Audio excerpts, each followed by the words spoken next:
نحمده ونستعينه ونستغفره ونعوذ بالله من شرور أنفسنا ومن سيئات أعمالنا من يهد الله فلا مضل له ومن يضلل فلا هادي له ونشهد أن لا إله إلا الله وحده لا شريك له ونشهد أن سيدنا وحبيبنا ومولانا محمدا عبده ورسوله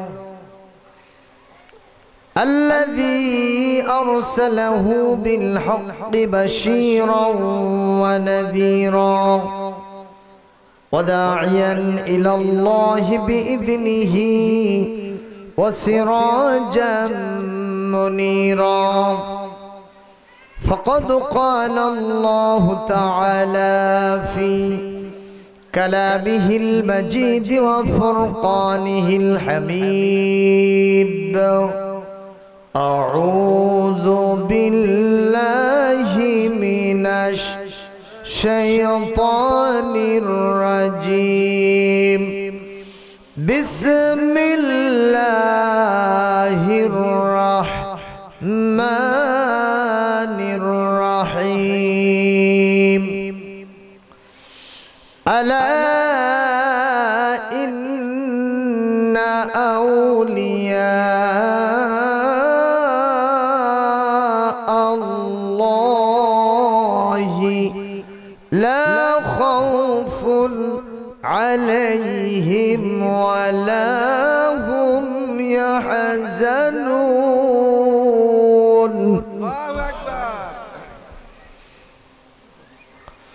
الذين آمنوا وكانوا يتقون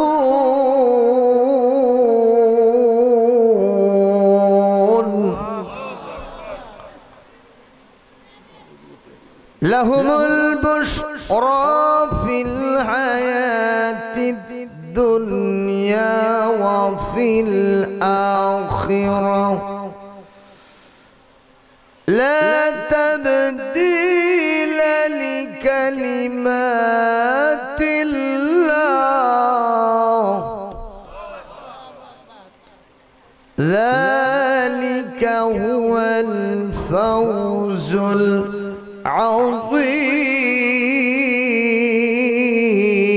العظيم صدق الله العظيم بسم الله الرحمن الرحيم حدثنا مسدد قال حدثنا يحيى عن خبيب بن عبد الرحمن عن حفص بن عاصم عن أبي هريرة رضي الله تعالى عنه قال قال النبي صلى الله عليه وسلم سبعة يظلهم الله في ظله يوم لا ظل إلا ظله إمام عادل وشاب نشا في عبادة الله ورجل قلبه معلق بالمساجد ورجلان تحابا في الله واستمعا عليه وتفرقا عليه ورجل دعته امرأة ذات منصب وجمال فقال إني أخاف الله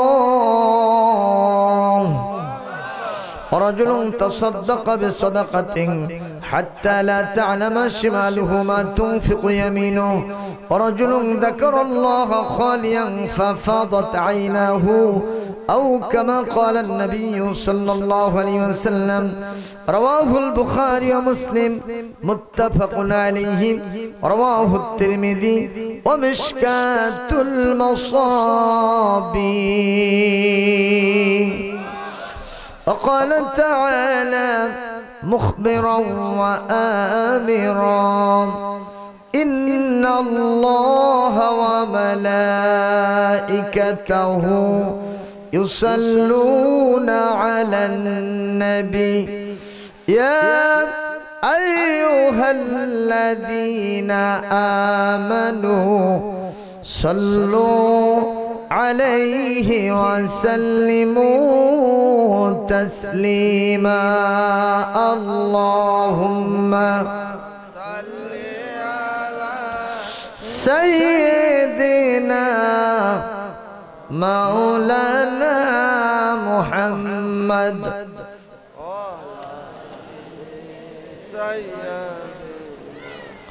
मौलाना मोहम्मद।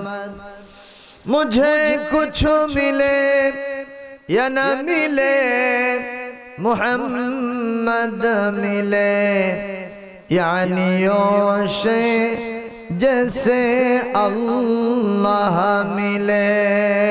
अल्लाहुम्मा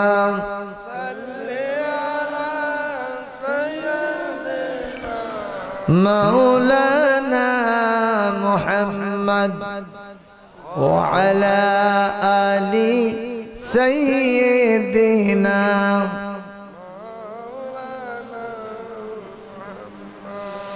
হাজারো ব্যথা বেদনার পরে ফিরে আসুনি তুমি আপন ঘরে, দিনের আলো ছড়িয়ে দিতে চলে গেলে মদিনায় মক্কা ছেড়ে। ঠিক কিনা? জোরে বলেন। হাজারো ব্যথা বেদনার পরে ফিরে আসনি তুমি আপন ঘরে, দিনের আলো ছড়িয়ে দিতে চলে গেলে মদিনায় মক্কা ছেড়ে। হে রাসূল তোমাকে ভুলি আমি কেমন করে। আল্লাহুম্মা সাল্লি আলা সাইয়্যিদিনা মাওলানা ওয়া আলা আলি سيدنا بلغ العلا بكماله كشف الدجى بجماله حسنت جميع خصاله صلوا عليه। আমার প্রাণ প্রিয় ইয়াং জেনারেশন মাশাআল্লাহ শাবাব যুব সম্প্রদায়, স্নেহাস্পদ কচিকাচারা, পর্দার অন্তরালে বসা সতী সাধী সকল গুণে গুণান্বিতা সম্মানিতা মুহতারেমা মা ও বোনেরা, আসসালামু আলাইকুম ওয়া রাহমাতুল্লাহি তাআলা ওয়া বারাকাতুহু। জানতে চাচ্ছি মহান মনিবের অশেষ মেহেরবানিতে সকলেই কেমন আছেন? আজকের মাহফিল উপস্থিত থাকতে পেরে খুশি না বেজার? তা কি বেশি না কম? যদি থাকেন খুশি, শুকর আদা করতে হবে খুবই বেশি বেশি। মুছে যাবে পাপ রাশি, নেকি হবে ঠাসাঠাসি, জান্নাত ও রহমত থাকবে পাশাপাশি। সেখানে গিয়ে খাইবেন শুধু মুরগি আর খাসি, হবে শুধু হাসি খুশি। সকলে মিলে এই মুহূর্তে পড়ছি আলহামদুলিল্লাহ। আরো জোরে হয় না? আরো জোরে হয় না? সবাই পড়েন নারায়ে তাকবীর। জোরে বলেন আল্লাহু আকবার, আল্লাহু আকবার, লা ইলাহা ইল্লাল্লাহু ওয়াল্লাহু আকবার, আল্লাহু আকবার ওয়ালিল্লাহিল হামদ। জোরে বলেন আল্লাহু আকবার। আজকের মাহফিলটা কি কোনো যাত্রার মঞ্চ? নাউজুবিল্লাহ। এটি কোনো সঙ্গীতানুষ্ঠান, জাগতিক নেতা নেত্রীর কোনো জনসভার মঞ্চ, এটি কোনো দলের কর্মসূচির কোনো সম্মেলন? এটি বলেন তো কার মাহফিল? আল্লাহ পাকের কোরআনে কারীমের মাহফিল। জোরে বলতে হবে কথা, ঠিক কিনা? কোরআনে কারীম কার পাঠানো কিতাব? এটি আজ থেকে ১৫০০ বছর পূর্বে পৃথিবীতে নাজিল হয়েছে। ১৫০০ বছরের একটি ঘর পৃথিবীতে কি আছে? জোরে বলেন আছে? আপনারা বলবেন কাবা শরীফ আছে, কিন্তু কাবা শরীফ ১৫০০ বছর আগে রাসূল যেভাবে রেখে গিয়েছিলেন তার অনেক পরে এটাকে রিকনস্ট্রাকশন নতুন করে সংস্কার করা হয়েছে হাজ্জাজ বিন ইউসুফের সময়।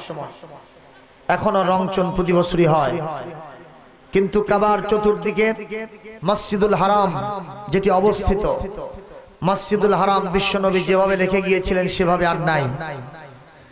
বর্তমানে রিকনস্ট্রাকশনের কাজ চলছে। মসজিদে নববী বিশ্বনবীর স্মৃতিধন্য মসজিদ, পৃথিবীর দ্বিতীয় বৃহত্তম মসজিদ, যেরকম আল্লাহু আকবার, যেখানে একই সাথে প্রায় ৮ লক্ষ লোক নামাজ পড়ে। সেই মসজিদে নববী বিশ্বনবী যেভাবে রেখে গিয়েছিলেন সেভাবে কি আছে? জোরে বলতে হবে, নাই। পৃথিবীতে কোনো একটা স্থাপনা, একটা অনুপরিমাণ জিনিস নবীর সময় যেরকম ছিল সেরকম নেই। কিন্তু কোরআনুল কারীম ১৫০০ বছর পূর্বে যেভাবে নাজিল হয়েছিল সেইভাবেই এখন পর্যন্ত আছে নাকি পরিবর্তন হয়েছে? জোরে বলতে হবে, পরিবর্তন হয়েছে। এই কিতাবের ভিতরে কোনো সন্দেহ, ডাউট, সংশয়, ভুল কোনো কিছুই নাই। এই কিতাব চিন্ময়, অব্যয়, অক্ষয়। এই কিতাবের ভিতরে কোনো সন্দেহ নেই। চ্যালেঞ্জ দিয়েছেন কিতাবের যিনি অথর, যিনি রাইটার, কিতাবের যিনি মুনাজ্জিল, কিতাবের যিনি মুনজিল, অবতরণকারী। আওয়াজ দিয়ে বলুন তার নাম কি? উনি নিজেই চ্যালেঞ্জ দিয়েছেন। আমরাও নিজেরাও কিতাব লিখি, আমারও কিছু কিতাব লেখা আছে। আমি সেখানে মুখবন্ধে ভূমিকা মুকদ্দমায় আল ফাতিহাতে লিখেছি, আমি মানুষ, কিতাব লিখতে গিয়ে কোনো ভুল হতে পারে, আপনাদের দৃষ্টিগোচর হলে আমাকে জানাবেন, পরবর্তী সংস্করণে সংশোধন করার জন্য যত্নবান হইব। বলেন লেখকরা এটা লেখে কিনা? কিন্তু এই কিতাবের যিনি লেখক তিনি শুরুতেই চ্যালেঞ্জ দিলেন যে জালিকাল কিতাবু লা রাইবা ফিহি। এখানে লা শব্দটা লাইন অফ জেন্স, আরবি ব্যাকরণের ভাষায় কোন ধরনের কোন সন্দেহ, কোন সংশয়, কোন ডাউট, কোন প্রকারের দ্বিধা দ্বন্দ্ব কোরআনের ভিতরে। কার কথা? আল্লাহ রাব্বুল আলামিন এই চ্যালেঞ্জটাকে আরো বেশি সুপ্রসন্নিত করে, আরো বেশি প্রসারিত করে, স্পষ্ট করে কোরআন শরীফের ২ নম্বর সূরা ১ নম্বর পারা সূরাতুল বাকারার ২৩ নম্বরে গিয়ে বলে দিলেন, আল্লাহ পাক বলেন, ইন কুনতুম ফি রাইবিম মিম্মা নাযালনা আলা আবদিনা ফাআতু বিসূরাতিন মিন মিথলিহি ওয়াদউ শুহাদাআকুম মিন দুনিল্লাহ মিন দুনিল্লাহি ইন কুনতুম সাদিকিন। আল্লাহ রাব্বুল আলামিন সূরা বাকারার ২৩ বলেন, যদি আমার এই কিতাবের ভিতরে তোমরা কোনো সন্দেহ পোষণ করো তাহলে আমার এই কোরআনের মতো করে একটা ছোট্ট সূরা বানায় নিয়ে আসো। বলেন তো কোরআন শরীফের সবচেয়ে ছোট সূরার নাম কি? জানা আছে আপনাদের? সূরা কাউসারের নাম কি শুনছেন? এটা ছোট সূরা না বড় সূরা? খুব ছোট নাকি এর থেকে আরো ছোট আছে? কোরআন শরীফের, কোরআনে কারীমের সবচেয়ে ছোট সূরার নাম কি? জোরে বলেন। এই সূরার আয়াত সংখ্যা কত? নাকি খুব বড় না ছোট? 1 মিনিট লাগে না, হাফ মিনিটে উচ্চারণ করা যায় কি যায় না? সবাই পড়েন, ইন্না আ'তাইনাকাল কাউসার ফাসাল্লি লিরাব্বিকা ওয়ানহার ইন্না শানিআকা হুয়াল আবতার। আল্লাহু আকবার। জোরে বলেন আল্লাহু আকবার। ১৫০০ বছর পেরিয়ে গেছে, আল্লাহ রাব্বুল আলামিনের এই চ্যালেঞ্জের মোকাবেলা কেউ করতে পারে? পেরেছে? ওই যুগে একজন শয়তান চ্যালেঞ্জ নিল, তার নাম ছিল মুসাইলামাতুল কাজ্জাব। সে বলল, আল্লাহর চ্যালেঞ্জ আমি গ্রহণ করলাম, এই কোরআনের সূরা কাউসারের মতো করে একটা সূরা আমি বানাবো। নাউযুবিল্লাহ। এটা কি মানুষের পক্ষে সম্ভব? লোকেরা বলল, তুমি তো ভণ্ড নবীর দাবিদার হইছো, যদি তুমি সত্যি নবুয়তের দাবিদার হও, মুহাম্মাদের উপরে 30 পারা কোরআন নাজিল হয়েছে, তাহলে কত কিছু সূরা তোমার উপরেও নাজিল হওয়া দরকার। দেখি তোমার উপরে কোনটা নাজিল হলো। ওই শয়তান তখন পড়লো ইন্না আ'তাইনাকাল আ'তাক ফাসাল্লি লিরাব্বিকা ওয়াসআক ইন্না শানিআকা হুয়াল আবলাগ। নাউযুবিল্লাহ। আরো জোরে কোন নাউযুবিল্লাহ।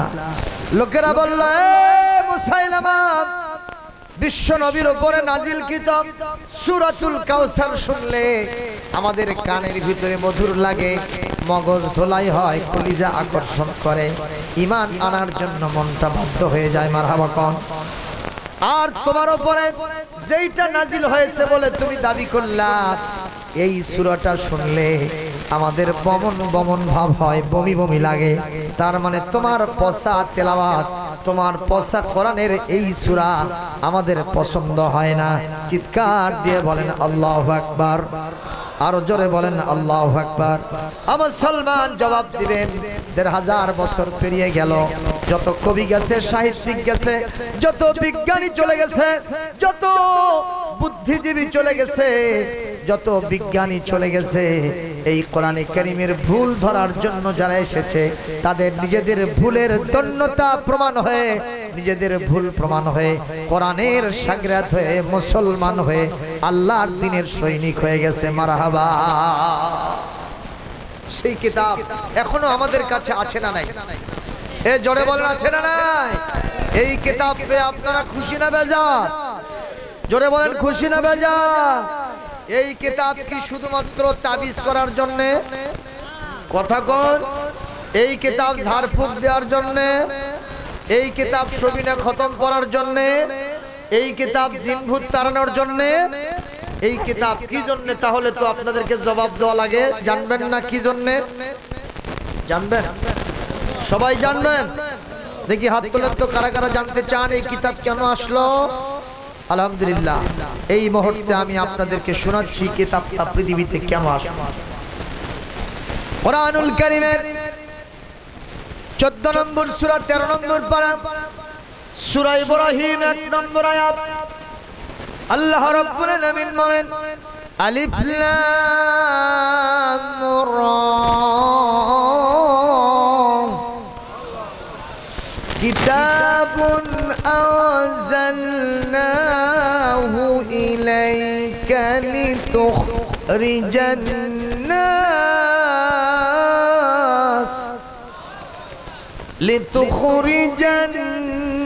নাস মিনাল যুলুমাতি ইলান নূর।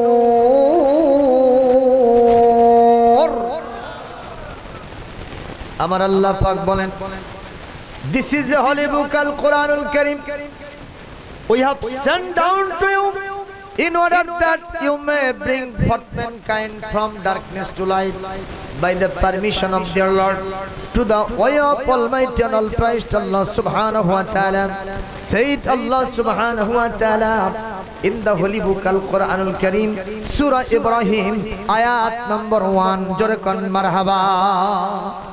Allah পাক বলছেন, যেমন তুমি দিলে জমিন, দিয়েছো আসমান, সুখের সমাজ গড়তে দিলে, তেমনি কোরআন তোমার দয়ায় পুরাণ, দয়ায় পুরাণ,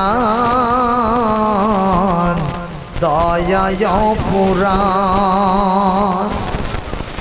কথা বলেন, এই কোরআন পৃথিবীতে আসছে মানুষকে অন্ধকার থেকে আলোর দিকে বের করে নেওয়ার জন্য। যেরকম সুবহানাল্লাহ। আপনারা প্রশ্ন করতে পারেন, নাটোরের মানুষ, গুরুদাসপুরের মানুষ, যে হুজুর আমরা তো এখন অন্ধকারের মধ্যে নাই, এখন তো আলোর মধ্যে আছি। রাতের বেলা এখন আর অন্ধকার থাকে না। গোটা বাংলাদেশের প্রায় 7% বিভিন্ন গ্রামগুলি এখন আলোকিত হয়ে গেছে বিদ্যুতের জন্য। জোরে বলুন ঠিক কিনা? কথা কন না কেন? তাহলে রাতের বেলাও তো অন্ধকার নাই, আলো আছে হুজুর। চাঁদের আলো না হলেও রাতের বেলায় চলে। তাহলে আবার দিনের বেলায় তো সূর্যের আলোতে রাত্রে অন্ধকার ঘুচিয়ে গিয়ে আলো ঝলমল পরিবেশ তৈরি হয়।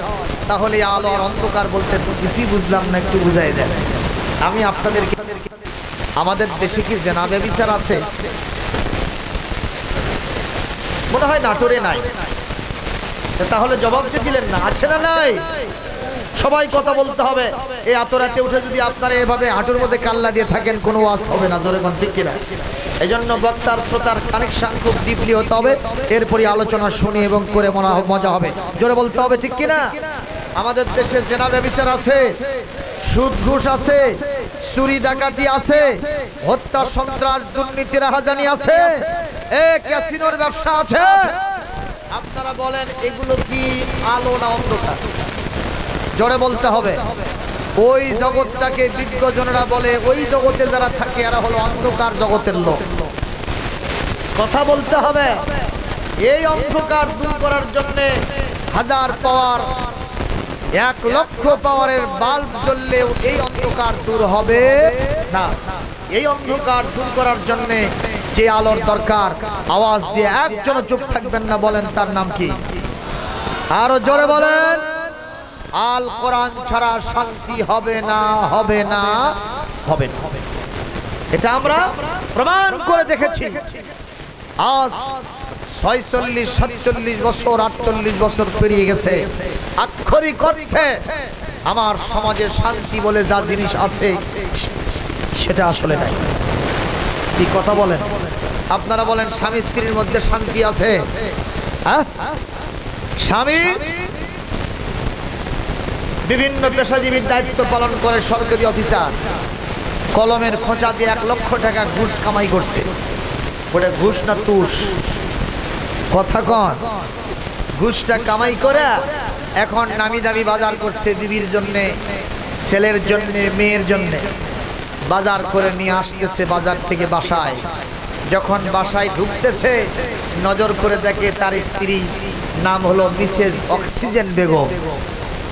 কি নাম? অক্সিজেন বেগম। এখন হাই হিল পরে, ল্যাংটা মার্কা, লিপস্টিক মার্কা, মাথার চুল ছেড়ে দিয়া পোশাক পরেছে, আলট্রা মডার্ন পোশাক, না পরার মতোই পাতলা ফিনফিনে, পেট পিট বার করছে। এই অবস্থায় ট্যাপ ট্যাপ ট্যাপ ট্যাপ করে বের হয়ে যাচ্ছে। স্বামী বেচারা জিজ্ঞেস করলো, অক্সিজেন বেগম, হোয়ার আর ইউ গোয়িং? কই যাও? কই কথা কম, আমার পার্টি আছে, তুমি বাসায় ঢোকো, আমি বাইরে যাই। কি আছে না নাই ভাই? আপনারা তো বুঝতে পারছেন না শহর বন্দরে কি হয়, এইসব আমাদের জানা আছে। চলে গেল লোকটা, শুধু এতিমের মতো পিছন দিকে তাকায় থেকে দেখে তার স্ত্রী বের হয়ে গেল। বলার মতো কোনো শক্তি নাই, কারণ বর্তমান যুগ মেয়েদের প্রাধান্য কম না বেশি? কথা বলেই মামলা হবে, ঠিক না বেঠে? উল্টো চাও নাকি সিধা চাও? উল্টো। কিছু দূর সামনে যায়, নজর করে দেখে তার মেয়েটা আলট্রা মডার্ন সেজেছে, লিপস্টিক মার্কা, হাই হিল পরে, মাথার চুল ছেড়ে দিয়ে টাইট ফিটিং পোশাক পরে, পাতলা ফিনফিনে পোশাক পরে, ভ্যানিটি ব্যাগ নিয়ে সেও ট্যাপ ট্যাপ করে বেরিয়ে যায়। মা কই যাস? কই আব্বা কথা কম, আমার বন্ধু ওই নাটুর পার্কে অবস্থান করছে, ওখানে আমার জন্য দেরি করছে, ওর সাথে আমার গল্প আছে। কথা কয় না? আছে না নাই? ওখানে মেয়ে চলে গেল, বাদ পেয়ে দেখলো বলার কিছু নাই। কিছু দূর যাওয়ার পরে দেখে তার ছেলে বের হচ্ছে, নাম হলো বল্টু মিয়া। যেরকম কি মিয়া? বল্টু মিয়া এমন ভাবে আসতেছে, বড় বড় মাথার চুল, বড় বড় চোখ বের করছে, হাতের নখগুলো দেখলে মনে হয় একটা উল্লুক, মাথার চুল দেখলে মনে হয় ভল্লুক। কথা কয় না? এমন ভাবে বড় বড় চোখ বের করে যাচ্ছে। বাপ দেখে বলে, বাবা তুমি কই যাও বল্টু মিয়া? কই আব্বা, আমার গার্লফ্রেন্ড নাটুর ওই রাজবাড়ির সামনে অপেক্ষা করতেছে, তার সাথে আমার পার্টি আছে। কথা কম। এই লোকটা বাসায় ঢুকলো, এতগুলো বাজার ঘাট করে নিয়ে, বলেন এত বাজার হওয়া সত্ত্বেও শান্তি বুঝি আছে? বাসায় ঢুকে দেখে কেউ নাই, কাজের মেয়ে খা, তারও ভয় ভয় লাগে। বাড়িতে যখন কেউ নাই, না জানি সে আমার উপরে হামলা করে, আমার জীবন বাঁচানো দরকার, সেও বাড়ি থেকে বের হয়ে চলে গেল। লোকটা এখন কাউকে না পেয়ে ওই রাতের বেলায় দরজা জানালা সব বন্ধ করে ঘুমের জন্য চেষ্টা করে, 10টা খেয়েছে ঘুমের ট্যাবলেট, ঘুম ধরে না। এক পর্যায়ে নিজের স্ত্রীর ওড়না গলার সাথে পেঁচায়া সিলিং ফ্যানের সাথে ঝুলতে ঝুলতে আত্মহত্যা করে জমিন থেকে বিদায় হয়ে গেছে। জবাব দিতে হবে, আমাদের দেশের ঘরে শান্তি আছে কেন নাই? একটাই মাত্র কারণ, আমাদের ঘরে কি নাই?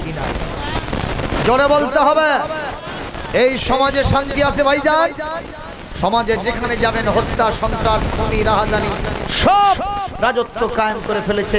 আগে জানতাম চুরি হয়, টাকা পয়সা ধন দৌলত, এখন শুনলাম চুরি হচ্ছে বর্তমানে প্রসাব পায়খানায়। সেদিন শুনলাম, প্রশ্ন করতে পারেন প্রসাব আবার কেমনে চুরি হয়? ঢাকা মহানগরীতে এক মুরব্বী ডায়াবেটিস টেস্ট করার জন্য বোতলে করে প্রসাবের বোতল নিয়ে যাচ্ছে। রাস্তার ভিতরে জোহরের নামাজের আজান হয়েছে। মুরব্বীর বেটা চিন্তাই করতে পারেনি যে ডাক্তারখানায় গেলে আমার প্রসাব নেবে।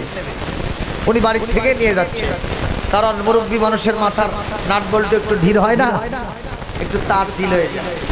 তো উনি যখন এটা নিয়ে যায়, রাস্তার ভিতরে আজান হয়েছে জোহরের নামাজের, চিন্তা করলো আমি নামাজটা পড়েই যাই, না জানি ডাক্তারখানায় কত দেরি হয়। উনি প্রসাবের বোতল নিয়ে মসজিদে ঢোকেন নাই, বারান্দায় ঝুলাই রাখছে। যখন নামাজ চলতেছে, ফরজ সালাতের 2 রাকাত হয়েছে, পিছনে আসছে 2 জন জুতো চোর, 3 জন জুতো চোর। যখন কয়জন? 3 জন জুতো চোর। দেখে সুরক্ষিত স্যান্ডেল, এগুলো দিয়ে কাজ হয় না, দেখতো ভালো কি আছে। ওপর দিকে তাকায় দেখে আসতো সোয়াবিন তেল। যখন কি তেল? কারণ প্রসাব এক বোতলে ধরবেন, আর এক বোতলে আপনি সোয়াবিন রাখবেন, এই দুইটা ডিফারেন্স করা যাবে? চোরের সর্দার ওটা নিয়ে সামনে দৌড় মারছে। পিছনের লোকেরা কয় যতই দৌড়াও ভাগ না দিলে ছাড়ুন না। ওরা যদি ভাগ বাটোয়ারা করে নিয়ে পরের দিন সকালবেলা পরোটা ভাজা খায়, ওরা এমন কিছু খাইছে যা আমরা চোখেও দেখি না। জোরে কোন ঠিক কিনা? কিছুক্ষণ পর মুরব্বীর বেটা নামাজ পড়ে বাইরে এসে খালি ঘরে আর কয় বাবা আমার পেশাব কো। লোকেরা বলে চাচা আপনার মাথার তার ছিঁড়ছে নাকি? আপনার প্রসাব তো আপনার ভেতরে। কয় না বাবা, প্রসাব চুরি হয়েছে। কথা হাসানা মিশা? এই জোরে বলেন হাসানা মিশা কথা? সম্মানিত ভাইরা, কসম আল্লাহর, যদি শান্তি পেতে চাই, মুক্তি পেতে চাই, আল কোরআনের কোনো বিকল্প, আল কোরআনের কোনো বিকল্প। আমার সালমান একটু বাস্তব উদাহরণ দেই। আজকের মাহফিলটা কোন কিতাব দিয়ে চলে? এই জন্য এখানে কি কোনো গন্ডগোল আছে? কোনো মারামারি আছে? এখানে কোনো চীনাবাদাম চাবানো আছে? চা খাওয়া খাওয়া আছে? একে অপরে গল্প করা আছে? কি সুন্দর শান্তি শৃঙ্খলার সাথে সুন্দর পরিবেশ তৈরি করে আপনারা ওয়াজ শুনতেছেন। এই কোরআন দিয়ে একটা মাহফিল চলার কারণে মাহফিলটা সুন্দর চলতেছে। বলেন তো আমার দেশের মসজিদটা চলে কোন কিতাব দিয়া? মসজিদ চলে কোন কিতাব দিয়া? মাদ্রাসা চলে কোন কিতাব দিয়া? খানকা মক্তব মার্কাজ চলে কোন কিতাব দিয়া? এই কিতাব যদি ওই প্রতিষ্ঠানগুলোকে এত সুন্দর করে চালানো, এত নিরাপত্তার সাথে শান্তি শৃঙ্খলার সাথে চালানোর শক্তি রাখে, ক্ষমতা রাখে, এই পদ্ধতি যদি আমাদের জন্য মক্ষম হয়ে থাকে, তাহলে এই গোটা জমিন যদি এই কোরআন দিয়ে শাসন করা যেত, কসম আল্লাহর, ওয়াল্লাহি বিল্লাহি তাল্লাহি, এই জমিনের মধ্যে কোনো সন্ত্রাস থাকতো না, হত্যা, সন্ত্রাস, দুর্নীতি, রাহাজানি এই সমাজের ভিতরে কোনো বিশৃঙ্খলা থাকতো না। এই কথা যারা বিশ্বাস করেন দুহাত তুলে আল্লাহকে দেখাবে। কথা বলতে হবে কিনা? জোরে বলুন ঠিক কিনা? তাহলে আমি আজকে সেই কোরআন থেকে একটু আলোচনা করতে চাই। তাতে কি আপনাদের কোনো আপত্তি পাই? আছে কি কোনো অবজেকশন ভাই? ইতিমধ্যেই আমার কাছে বলা হয়েছে, আপনাদের আব্দুর রউফ সাহেব চেনেন? উনি এখানকার সেক্রেটারি, গোরস্থান কমিটি।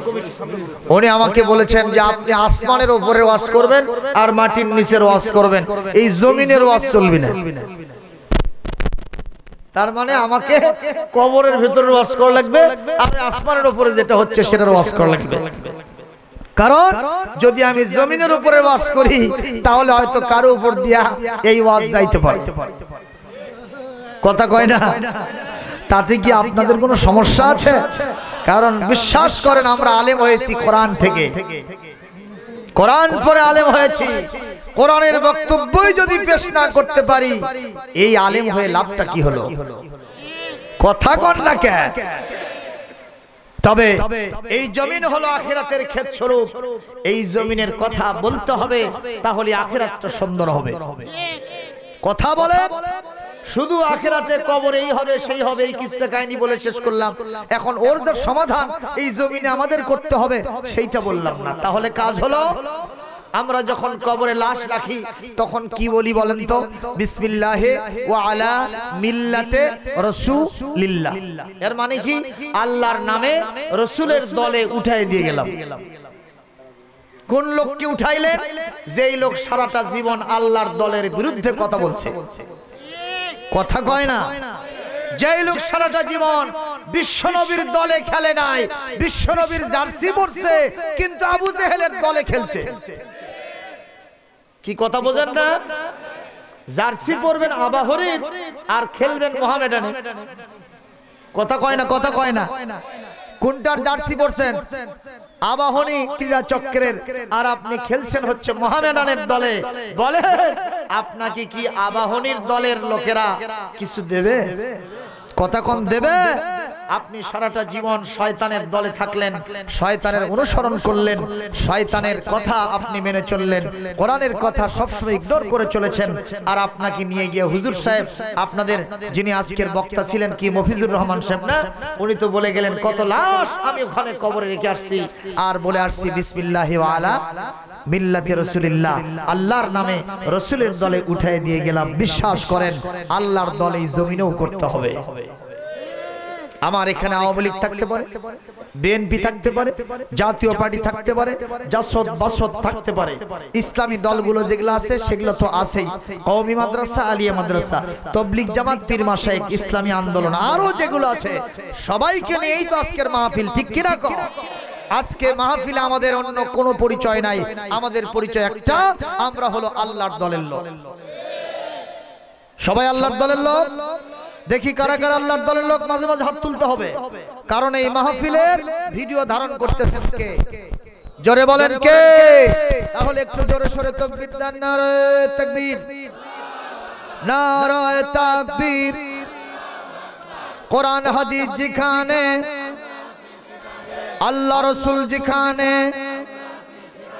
আলেম ওলামা যেখানে, শয়তান আছে যেখানে, শয়তানের কালো হাত ভেঙে দাও, শয়তানের আস্তানা এই এলাকায় হবে না। নারায়ে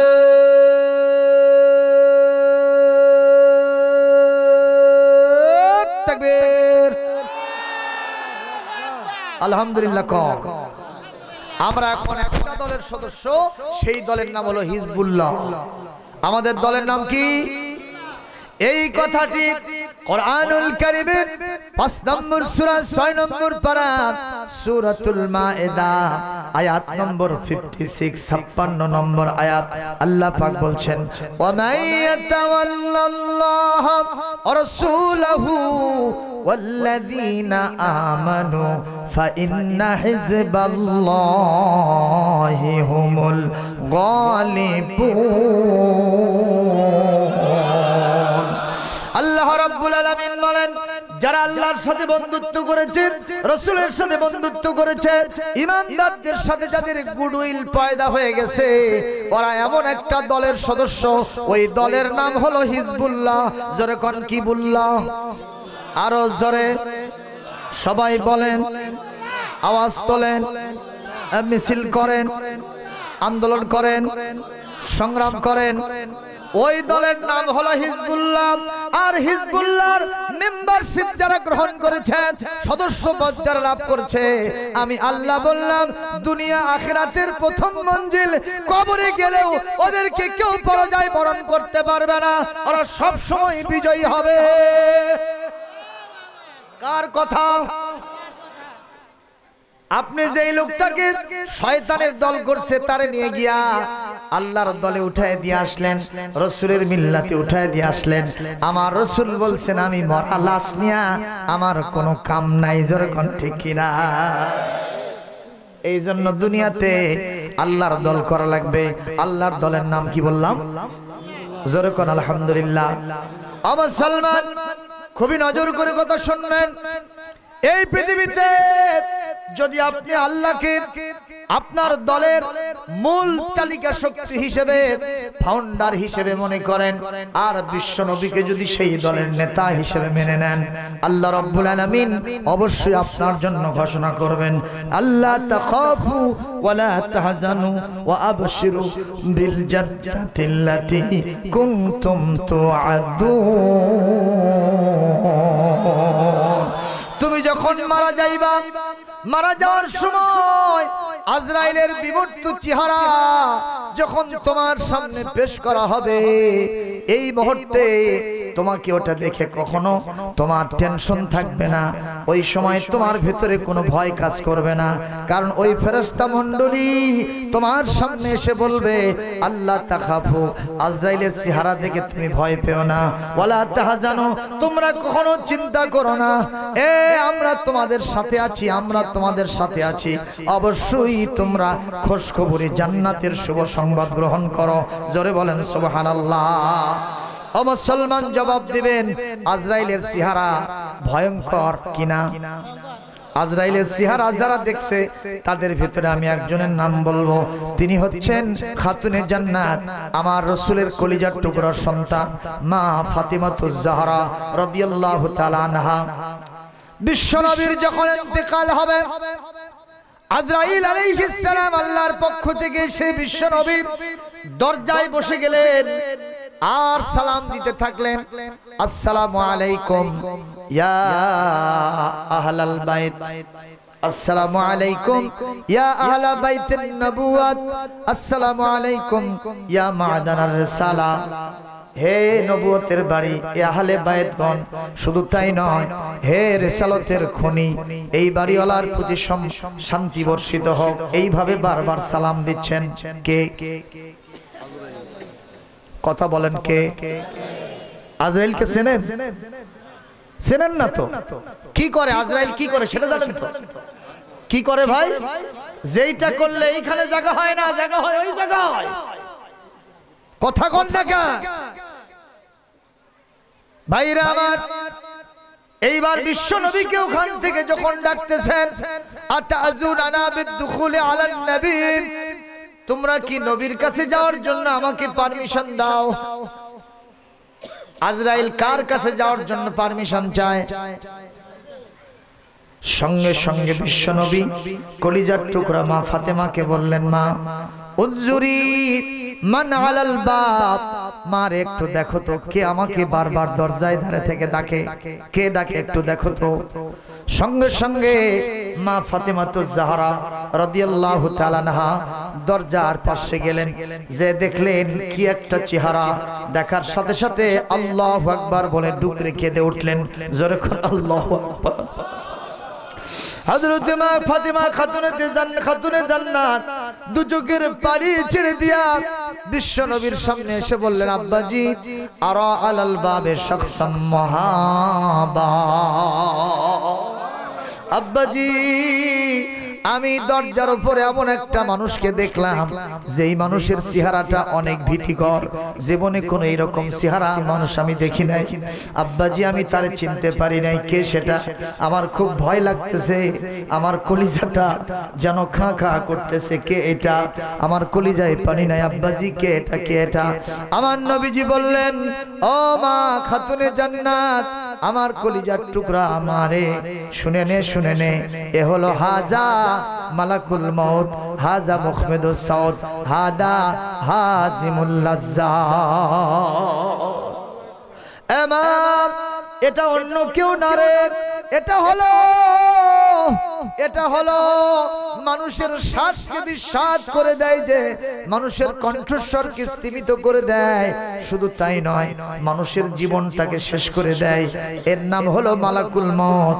এর নাম হলো আজরাইল আলাইহিস সালাম। আমার জান কবজ করার জন্য আমার কাছে আসতেছে। চিৎকার দিয়ে বলেন আল্লাহু আকবার। আরো জলে বলেন আল্লাহু আকবার। মুসলমান ভাইরা, মা ফাতিমার রিপোর্টে যেটা শুনতে পাইলেন, বলেন তো আজরাইলের চেহারা ভীতিকর না ভীতিকর নয়? কথা বলেন না কেন? এই মুহূর্তে যদি আপনি স্থির থাকতে চান, যদি আপনি শান্তির সাথে থাকতে চান, নিরাপত্তার সাথে থাকতে চান, তাহলে আল্লাহর দলের সদস্য হতে হবে। জোরে বলতে হবে ঠিক কিনা? কার দলের সদস্য? তার মানে আল্লাহর দলের সদস্য হলে নামাজ পড়া লাগবে না। হ্যাঁ, নামাজ আছে, আল্লাহর দলের সদস্যদের নামাজ আছে।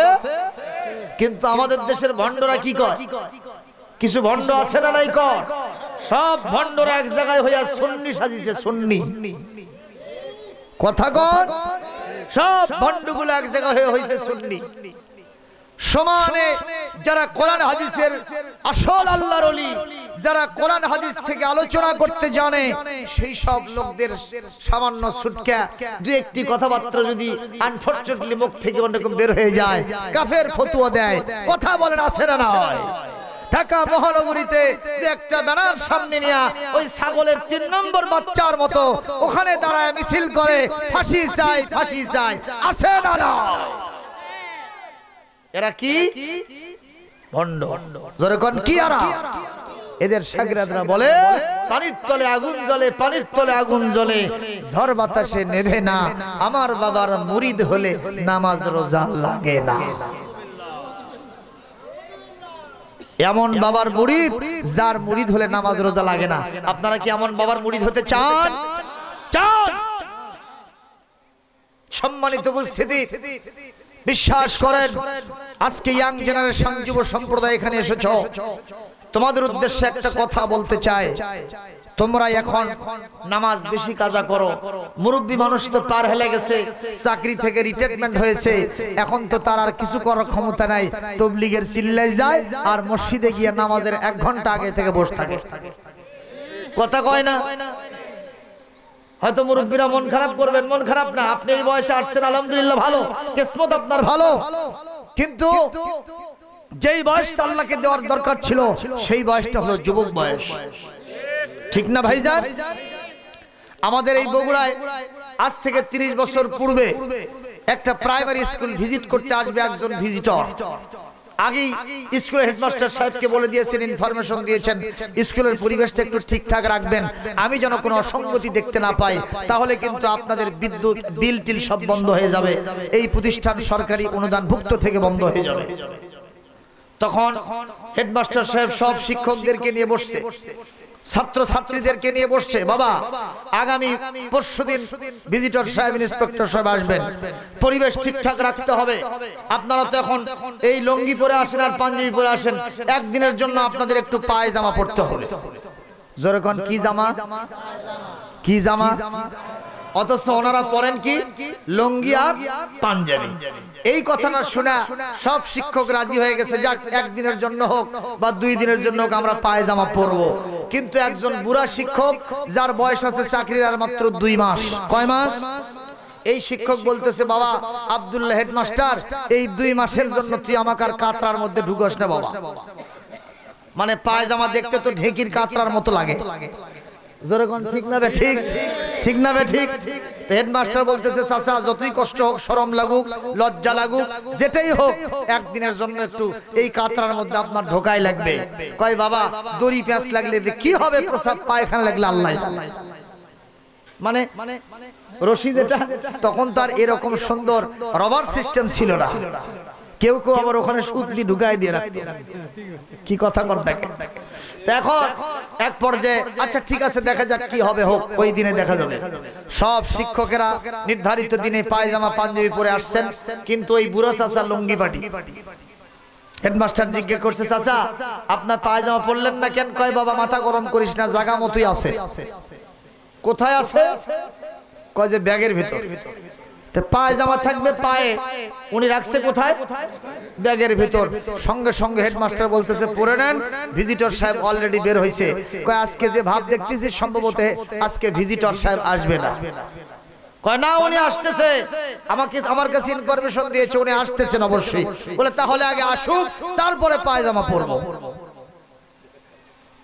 ইতিমধ্যেই ভিজিটর সাহেব হাজির। চাচা ভিজিটর সাহেব আসছে, ইন্সপেক্টর সাহেব আপনি একটু পায়জামাটা পরেন। কয় বাবা আগে ভিজিটটা শুরু হোক। কি শুরু হোক? ভিজিট শুরু হোক। সব শিক্ষকদেরকে ক্লাসে ক্লাসে বসায় দিয়েছেন, ওই বুড়ো চাচা একটা ক্লাসে বসেছে। ইতিমধ্যে ভিজিট শুরু। হেডমাস্টার দৌড়ে বলে চাচা অসঙ্গতি নজর করবে, পরিবেশটা ঠিক থাকবে না, আপনি তাড়াতাড়ি পায়জামাটা পরে নেন। কয় বাবা আমার ঘরের আগের ঘরে যখন আসবি তখন কোষ। আপনারা বলেন এই চাচার লক্ষণ ভালো না খারাপ? এই চাচার লক্ষণ ভালো না খারাপ? ইতিমধ্যেই ওনার ঘরের আগে, ওনার রুমের আগের রুমে আসছে ভিজিটর, ইতিমধ্যেই হাজির। ওনার রুমে এখন ঢুকবে, দৌড়ে যে এখনো পড়েননি। বলে কেন? আপনার রুমের আগের রুমে আসছে, এখন আপনার রুমে ঢোকা ঢোকা ভাব। বলে তাই নাকি? বলে হ্যাঁ। তাড়াহুড়ো করে ব্যাগ থেকে পায়জামা বের করে পড়তে নিয়ে এক ঠ্যাঙের মধ্যে দুই ঠ্যাং ঢুকছে। এক ঠ্যাঙের মধ্যে দুই ঠ্যাং ঢুকলে কায়দা না বেকায়দা? এ জোরে বলেন কি কায়দা? আমাদের দেশের কায়দা হলো দুই প্রকার, নুরানি কায়দা আর বগদাদি কায়দা। এইটা যেটা হয়েছে এর নাম হলো বেকায়দা। জোরে কোন ঠিক কিনা? সম্মানিত ভাইরা, এক পর্যায়ে ভিজিটর সাহেব ইতিমধ্যে এখানে হাজির। উনি তো পায়জামার সাথে যুদ্ধ করতেছে, মানে এক ঠ্যাঙের ভেতর দুই ঠ্যাং ঢুকছে আর বের হচ্ছে না। কি কথা বলেন ঠিক না ঠিক? ইতিমধ্যেই ভিজিটর সাহেব ইন্সপেক্টর সাহেব বলতেছেন চাচা আপনি ওর মধ্যে ঢুকছেন কেন? কয় বাবা হেডমাস্টার ঢুকেছে। ভিজিটর সাহেব বলতেছেন হেডমাস্টার সাহেব ওনাকে আপনি আর ভেতর ঢুকাইছেন কেন? কয় আপনি না বলছেন। আরে আমি কি সবার জন্য সমান আইন করছি? এই বুড়া চাচা মাত্র 2 মাস চাকরি আছে, আপনি তাকে এর ভেতরে ঢুকাইছেন, বেকায়দা এখন বাড়াই কেমনে? চাচা আপনার যত যুদ্ধ আমি দেখেছি, আমি খুশি হয়ে গেছি, আপনি আর যুদ্ধ করেন না, আপনার আর পায়জামা পরার দরকার নাই, আস্তে করে পায়জামা থেকে বের হন। কয় বাবা তুমি তো ছাড়লা, কিন্তু পায়জামাই তো ছাড়লা। কি কথা বলেন ঠিক না ঠিক? এর মাধ্যমে হাসির খোরাক দেই নাই। যুব সম্প্রদায়, তোমাকে যখন বলা হয় তুমি আল্লাহর দলের সদস্য হও, তুমি নামাজি হও, তুমি দিনদার পরহেজগার হও, একটু কোরআন তেলাওয়াত শেখো, তুমি বলো আমার একটু দাড়ি মোজগুলো ঠিক মতো গজা। দাড়ি মোজ যখন গজাইলো তখন তুমি বলতেছো একটু বিয়ে শাদী করি। বিয়ে শাদী যখন হলো তখন আমরা হুজুররা যখন তোমাকে মসজিদে যেতে বলি তখন তুমি বলো হুজুর একটু বাচ্চা কাচ্চা হোক। বাচ্চা কাচ্চা যখন হলো তুমি তখন আবার নামাজের দাওয়াত পাওয়ার পরে আবার বলতেছো না হুজুর এই বাচ্চা কাচ্চাগুলো একটু সাইজ করে নেই, তারপরে এমন ভাবে জীবন চিল্লেই যাব, এমন ভাবে মসজিদে ঢুকবো আমাকে আর পিটালেও কেউ বের করতে পারবে না। আমরা বলতে চাই সময় গড়াতে গড়াতে গড়াতে গড়াতে কোন সময় আজরাইল নামক মহা ভিজিটর তোমার কাছে হাজির হবে, কবরের এক ঠ্যাঙের মধ্যে দুই ঠ্যাং ঢুকবে, হাজার চেষ্টা করলে সেই ঠ্যাং আর বাড়াবে না। জোরে বলতে হবে কথা ঠিক কিনা?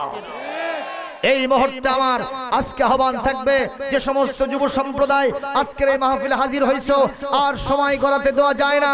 আগামীকাল ফজর থেকে আমাদের জীবনের মিশন শুরু হবে। আমরা 5 ওয়াক্ত নামাজ কেউ ছাড়বো না। এই সৎ সাহস যাদের আছে এই মুহূর্তে দুহাত তুলে আল্লাহকে দেখাতে হবে। নারায়ে তাকবীর, নারায়ে তাকবীর। আল্লাহ পাক আমাদের সবাইকে নামাজের জন্য কবুল করুন, দ্বীনের জন্য কবুল করুন, হিজবুল্লাহর জন্য কবুল করুন। বলি আল্লাহুম্মা আমিন। আর জোরে বলেন আমিন। আমার ভাইরা বিশ্বাস করেন আমরা যদি এই পৃথিবীতে মহান আল্লাহর সাথে বন্ধুত্ব করতে পারি, আমাদের কবরে কোনো চিন্তা নাই, হাসরে কোনো চিন্তা নাই, জাহান্নামে যাওয়ার কোনো দরকার নাই, আমরা যেতে পারবো আল্লাহর জান্নাতে। সুবহানাল্লাহ। আপনারা কি জান্নাতে যেতে চান? সবাই চান? অনেককে দেখছি বিভিন্ন জায়গায় হাত তুলতে বললে হাত তোলে না। হাত তুললেন না কেন? হুজুর হাত আর কত তুলি, হাত ব্যথা হয়ে গেছে। আমি বললাম কোরআনের মাহফিলে হাত তুলতে পারেন না, আপনি কোন জাতীয় লোক আমি বুঝতে পারছি। কোন জাতীয়? ওই যে ক্লাসে গিয়ে এক স্যার জিজ্ঞেস করলো বাবা তোমরা কে কে জান্নাতে যাবে? সবাই 2 হাত তুলছে, একটা ছেলে হাত তোলেনি, ওখানে বসে থেকে কাঁদতেছে। স্যার বলছে বাবা তুমি জান্নাতে যাবা না? কয় না স্যার। কেন বাবা? কয় মা কসে স্কুলে যাবো, সোজা বাড়িতে আসবো, কোনটি যাস না বাবা। তার মানে ওই ছাত্রের চিন্তা হুজুরের যেরকম অ্যাটিটিউড মনে হয় এখনই আমাকে জান্নাতে নিয়ে গেল, মায়ের সাথে বোধহয় আর দেখা হলো না। এখানে কেউ হয়তো বসে থাকতে পারে যার চিন্তা স্ত্রীকে বলে আসছি দরজা খুলে নিয়ে বসে থাকো, খালি মাহফিলে যাবো আর আসবো, কোনো টেনশন নাই। হুজুর কেমন যে ভাব দেখতেছি এখনই যদি জান্নাতে নেয়, বউটার সাথে আর দেখা হলো না। একটু জোরে কর নাউজুবিল্লাহ। আমার সালমান আল্লাহর সাথে যদি বন্ধুত্ব করতে চান তাহলে আপনার সর্বপ্রথম কি যা হবে? আল্লাহ রাব্বুল আলামিন বলেন কোরআনে কারীমের 10 নম্বর সূরা 11 নম্বর পারা সূরা ইউনূস আয়াত নম্বর 62 এবং 63 আল্লাহ পাক বলছেন আলা ইন্না আউলিয়া আল্লাহি লা খাউফুন আলাইহিম ওয়ালা হুম ইয়াহজানুন।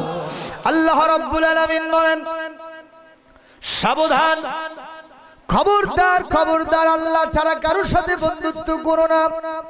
আর যদি তুমি আল্লাহর সাথে বন্ধুত্ব করতে চাও, বন্ধুত্ব যদি আল্লাহর সাথে করতে পারো, আমি আল্লাহ পাক ঘোষণা করলাম তাদের জন্য কোনো চিন্তা নাই, তাদের জন্য কোনো ভয়ের কারণ নাই।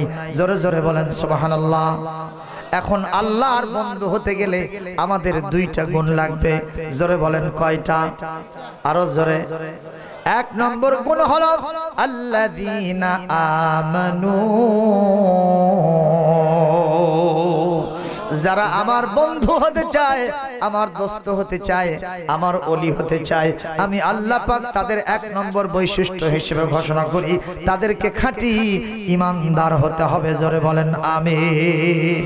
কি হতে হবে? খাঁটি ঈমানদার হতে হবে। আর 2 নম্বর ওয়াকানু ইয়াত্তাকুন,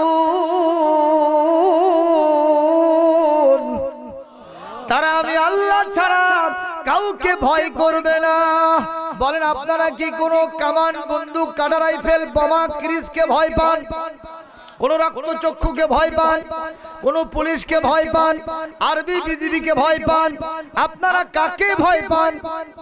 জোরে বলেন, আরো জোরে। আল্লাহকে যদি ভয় করতে পারেন, আল্লাহ রাব্বুল আলামিন বলেন লাহুমুল বুশরা ফিল হায়াতিদ দুনিয়া, তাদের জন্য এই দুনিয়ার জীবনের শুভ সংবাদের ব্যবস্থা আছে। ওয়াফিল আখিরাহ, আখিরাতের ময়দান, যার প্রথম মঞ্জিল হলো আল কবর। জোরে বলুন ঠিক না ঠিক? এই কবরে গেলে তাদের কোনো চিন্তা থাকবে না, কোনো ভয় থাকবে না, শুধু শুভ সংবাদের ব্যবস্থা থাকবে। ওয়ালা তাবদিলা লিকালিমাত, আমি আল্লাহর সুন্নতের ভিতরে, আমার নিয়ম নীতির ভিতরে কোনো পরিবর্তন নাই। যালিকা হুয়াল ফাউজুল আযীম, আমি আল্লাহ বললাম আমার বান্দাদের জন্য এটাই হলো সবচাইতে বড় সফলতা। জোরে বলেন সুবহানাল্লাহ। ঈমানদার যদি হতে চান 5টা গুণ লাগবে। জোরে বলুন কয়টা? কয়টা গুণ? 5টা। 1 নম্বর গুণ হলো ইযা যিকিরাল্লাহু ওয়াজিলাত কুলুবুহুম, আল্লাহর নামের জিকির করলে তাদের অন্তরাত্মা কেঁপে উঠবে। সুবহানাল্লাহ। আমাদের দেশেও যারা লাফায় লাফায় জিকির করে আছে না নাই? আমি ডুব দিয়েছি প্রেম দরিয়ায় তোমারই সন্ধানে, হিয়ে হিয়ে হিয়ে হিয়ে পাইব বলে ঘুরির খাজা তোমারি কদমে, হিয়ে হিয়ে হিয়ে হিয়ে আমি ডুব দিয়েছি প্রেম দরিয়ায় তোমারি সন্ধানে, হিয়ে হিয়ে হিয়ে হিয়ে তুমি বাবা গোলাপের ফুল, তুমি বাবা নূরের পুতুল। বলেন নাউজুবিল্লাহ। কোন বাবা কি নূরের পুতুল হতে পারে? একটু জোরে বলতে হবে হতে পারে। আর এই তালে তালে জিকির চলতেছে, আছে নাকি? কতক্ষণ আছে নাকি? এই রকম জিকির করতেছিল সৌদি আরবে গিয়া, মসজিদ হারামের বাইরে বসে থেকে কয়েকজন ভণ্ড এক জায়গায় হইছে হজ করতে গিয়া, ওরা তখন এই রকম জিকির করতেছে, এরকম করতেছে। তো পুলিশেরা চিন্তা করলো সম্ভবত হাঁপানি হইছে। কি হইছে? সম্ভবত হাঁপানি হইছে। সবগুলো দাউনে গাটা গাড়িতে উঠায়া হাসপাতাল নিয়ে গেছে। হাসপাতাল এক্সামিন করে দেখে ওদের কারো হাঁপানি নাই। তাহলে কি হয়েছে? বাংলাদেশের একজন আলেমকে ডেকে নিয়ে বলছে, ইয়া শাইখ উনজুর ইলাইহিম মাযা হাজাতুহুম মাযা শানুহুম মাযা মারাদুহুম, তাদের কি অসুখ হয়েছে একটু চেয়ে দেখো তো, সমস্যা কি ওদের দেখো তো। আলেম সাহেব বলছে, ও স্যার, এদের কোনো অসুখ নাই, হাঁপানি নাই, ঝাঁপানি নাই। কি হয়েছে? কয় এরা তরিকা ভক্ত লোক, এরা ভণ্ড, বাবার মুরিদ, জিকিরের মশান দিছে। তখন ওরা বলতেছে যেই জিকির কোরআনে নাই, হাদিসে নাই, যে জিকির বিশ্ব নবীর সুন্নাহর মধ্যে নাই, যেই সিস্টেমের জিকির ইসলামের সুন্নত নয়, এই জিকির যারা চালায় তাদের জন্য এই রকম শাস্তি হওয়া দরকার। পাছার কাপড় তুলা 10টা করে ব্যাপ মেরে দিয়েছে, আর হাঁপানিও নাই, ঝাঁপানিও নাই। মারহাবা। ও মুসলমান, এখানে ইজা যুকিরাল্লাহু ওয়াজিলাত কুলুবুহুম মানে এটা কখনো বুঝবেন না অন্তরাত্মা কেঁপে ওঠার মানে শুধুমাত্র লাফায় লাফায় জিকির করবে। আছে না নাই কো? এইটা নয়, বরং এটা কি আল্লাহর বিরোধী কোন কাজ, জেনার কাজ, ব্যভিচারের কাজ, হত্যার কাজ, দুর্নীতির কাজ, চুরি ডাকাতির কাজ, সন্ত্রাসের কাজ করতে যাচ্ছিলেন, হঠাৎ করে আল্লাহর নামের কথা স্মরণ করে দেওয়া হলো। সঙ্গে সঙ্গে যদি আপনি সতর্ক হতে পারেন তাহলেই আপনার অন্তরাত্মা কেঁপে উঠেছে বলে এটাই প্রতীয়মান হবে।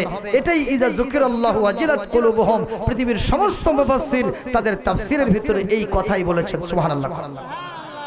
যেমন আমি আপনাকে উদাহরণ দেই, বনি ইসরাইল যুগে 3 বন্ধু রাস্তার ভিতরে বের হয়েছেন। কোথায়? হঠাৎ করে আসমান থেকে মুষলধারে বৃষ্টি শুরু হয়েছে। মরুভূমির ভিতরে কোনো কি বাড়ি ঘর আছে? কোনো চালা আছে? কোন বিল্ডিং আছে? কিছুই নাই। ওরা এখন বৃষ্টি থেকে বাঁচার জন্য পাশের পাহাড়ের দিকে দৌড় মারল। যে দেখেন ওই পাহাড়ের একটা উন্মুক্ত গুহা পরিষ্কার অবস্থায় আছে, কিন্তু কোনো মানুষ নাই। ওই গুহার ভিতরে বিশ্বনবীর সহিহ হাদিস, এটা বুখারী শরীফের হাদিসের ভিতরে আছে এবং মিশকাত শরীফের বাবুল বিররি ওয়াস সিলার ভিতরে হাদিসটা আছে। বিশ্বনবী বলেছেন ওই 3 বন্ধু পাহাড়ের গুহার ভিতরে ঢুকে পড়ল নিরাপদ আশ্রয়ের জন্য। যখন তারা গুহার ভিতরে অবস্থান করে, ওই গুহার উপর থেকে, ওই পাহাড়ের উপর থেকে প্রকাণ্ড একটি বড় পাথর গড়তে গড়তে গড়তে গড়তে এসে পাহাড়ের গুহার মুখটাকে এমন ভাবে চাপা দিয়েছে 3 বন্ধু বাহিরের আলো পর্যন্ত দেখতে পায় না, বাতাস ঢোকে না, অক্সিজেন দম এখন বন্ধ হয়ে যাওয়ার মতো উপক্রম হয়েছে। আওয়াজ দিয়ে বলবেন বিপদ বাড়লো না কমলো? হ্যাঁ, বিপদ থেকে বাঁচার জন্য আরেকটা আশ্রয়ে গেল, এখন তাদের বিপদ আরো বেড়ে গেল। কথা কি আপনারা শুনতেছেন? এখন ওনারা যে ওর ভিতরে ঢুকেছেন, বাহিরের কোনো মানুষ দেখে নাই। ওনার বিবি বাচ্চা কি দেখছে? কোন নেতা নেত্রী দেখছে? যদি দেখতো তাহলে পাহাড়ের মুখ থেকে, গুহার মুখ থেকে ওটা সরায় দিয়া বন্ধুদেরকে বের করতো। তখন কি মোবাইল টেলিফোন ছিল? বিবিকে বলতো, সালেহা আমি অমুক পাহাড়ের অমুক গুহার ভিতরে আটকা পড়ছি, তুমি লোকজন নিয়ে এসে আমার একটু উদ্ধার করো। এরকম সিস্টেম ছিল না। এখন 3 বন্ধু আত্মসমালোচনায় লিপ্ত হয়েছে। একটু দেখো তো জীবনে আমরা এমন কোন ভালো আমল করছি কিনা যে আমল কেবলমাত্র শুধুমাত্র একমাত্র ওয়ানলি ফর আল্লাহর সন্তুষ্টির জন্য করেছি, আল্লাহর ভয়তে করেছি, আল্লাহর জিকিরের কারণে।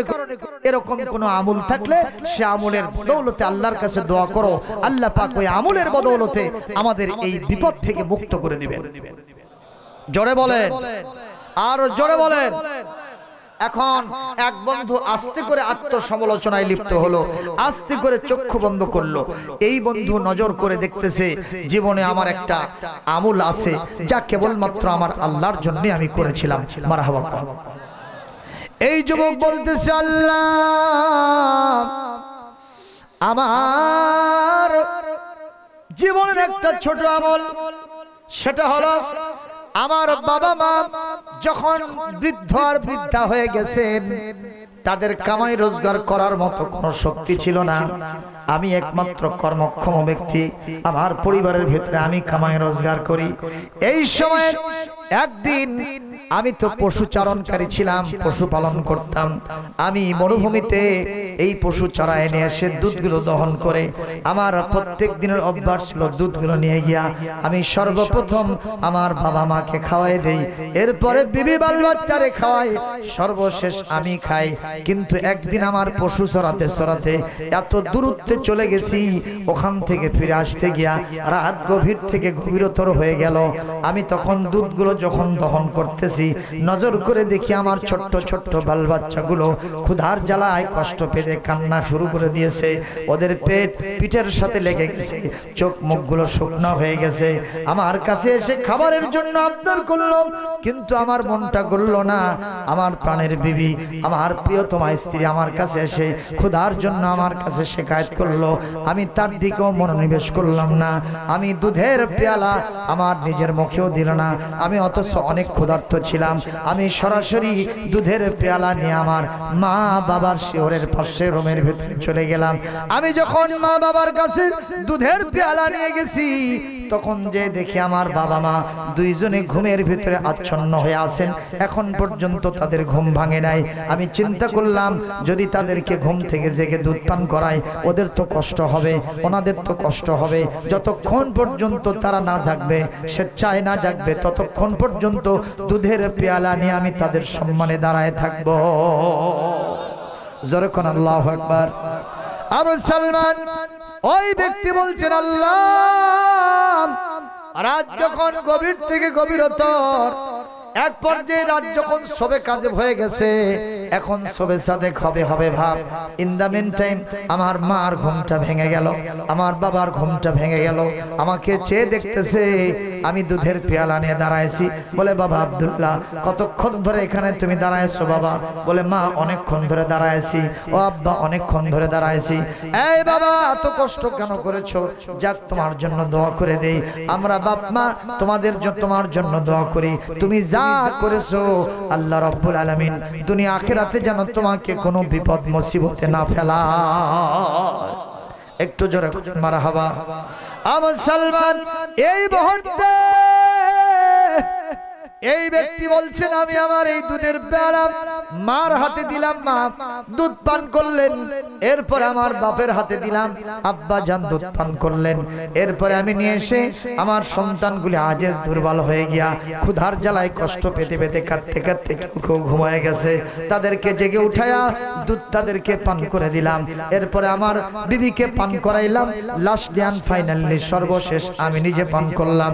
আল্লাহ আল্লাহুম্মা ইন কুনতু ফাআলতু হাদা ইবতিগাআ মারদাতি ওয়াজহিকা ফাফরজ আন্না মা নাহনু ফীহি মিনাস সাখরা আও কামা ক্বালা an-নবী সাল্লাল্লাহু আলাইহি ওয়াসাল্লাম।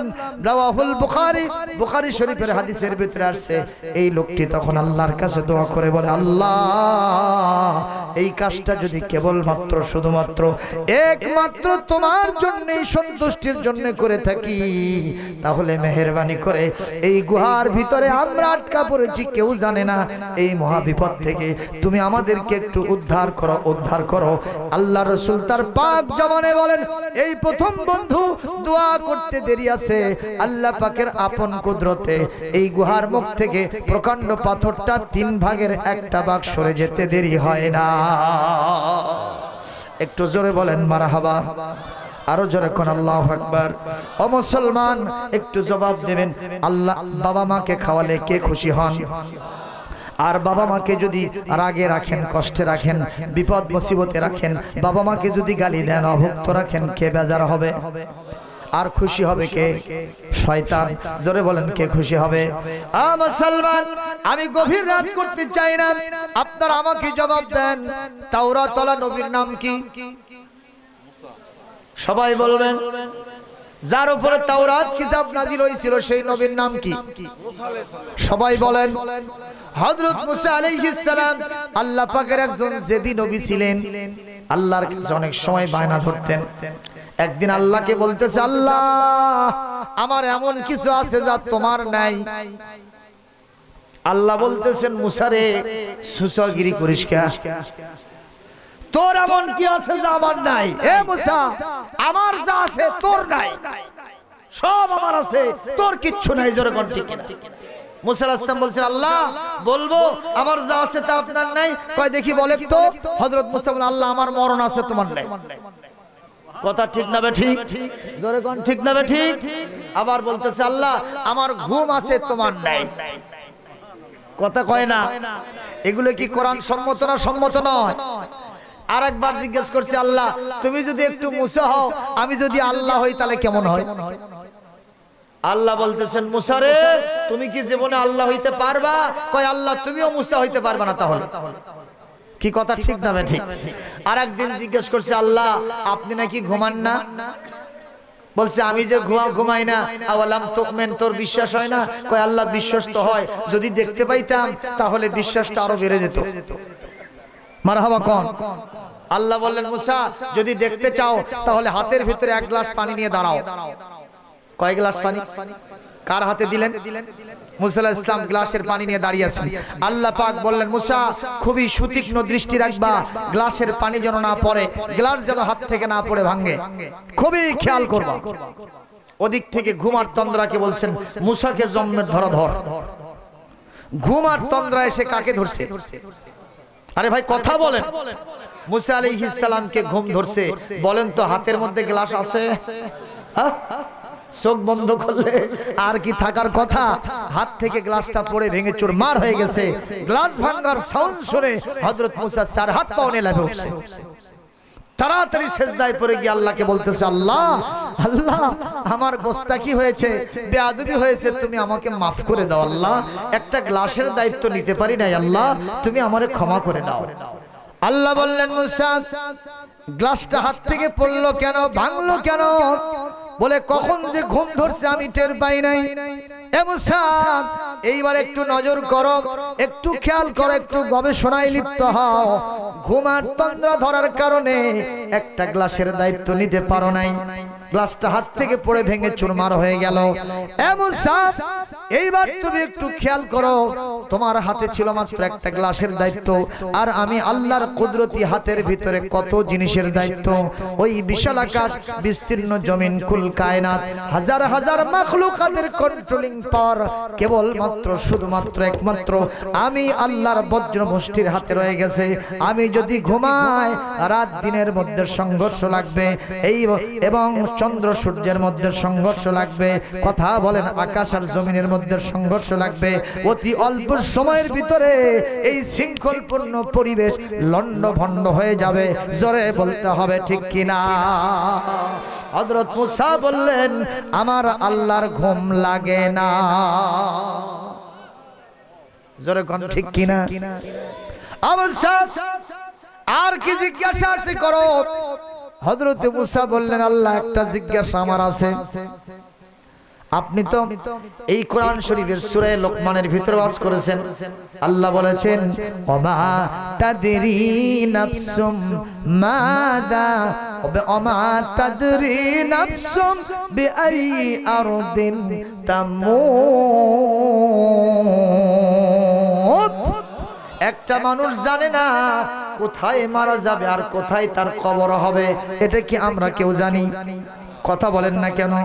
হুজুর বলেছেন, যখন কোন মানুষকে সৃষ্টি করা হয়, মায়ের পেটের ভিতরে যখন কাউকে সৃষ্টি করা হয়, সৃষ্টিকার যে দায়িত্ব পালন করে যে ফেরেশতা, ওই ফেরেশতাকে বলা হয় এই সন্তান যখন জন্ম নিচ্ছে, যেই জায়গাতে তার দাফন হবে ওই জায়গা থেকে কিছু মাটি নিয়ে এসে ওর ওই নুতফার সাথে, ওর বীর্যের সাথে একটু লাগায় দাও, আর যখন সে মারা যাবে ওই জায়গায় তার কবর হবে। এই কথা বলার সাথে সাথে আমার বিশ্ব নবী বললেন, কাল কিয়ামতের কঠিন ময়দানে ওঠার আগে আমরা যখন এই পৃথিবী থেকে মারা যাব, আমি আবু বকর আর ওমর রাদিয়াল্লাহু তাআলা আনহুমা, আমরা তিনজন একই মাটি থেকে সৃষ্টি হয়েছি, আর একই মাটি থেকে কাল কিয়ামতে আল্লাহর সামনে দাঁড়াবো। একটু জোরে কোন মারহাবা। কোরআনে কারীমের সূরা তাহা 55 নম্বর আয়াত। এই আয়াতের তাফসীরে এই ঘটনা আসছে। আল্লাহ পাক বলেন মিনহা, বলেন মিনহা খলাকনাকুম ওয়া ফিহা, জানেন না জানেন না, বলেন মিনহা খলাকনাকুম ওয়া ফিহা নুঈদুকুম ওয়া মিনহা নুখরিজুকুম তারাতান উখরা।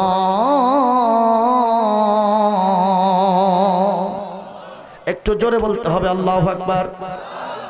আল্লাহ পাক বলেন সূরা তাহা 55 নম্বর আয়াত, আল্লাহ পাক বলেন এই মাটি থেকেই তোমাদের সৃষ্টি করা হয়েছে, এই মাটির মধ্যেই তোমাদের ফিরাইয়া দেওয়া হবে, আর কাল কিয়ামতে এই মাটি থেকেই আবার তোমাদের উঠানো হবে। মারহাবা কোন।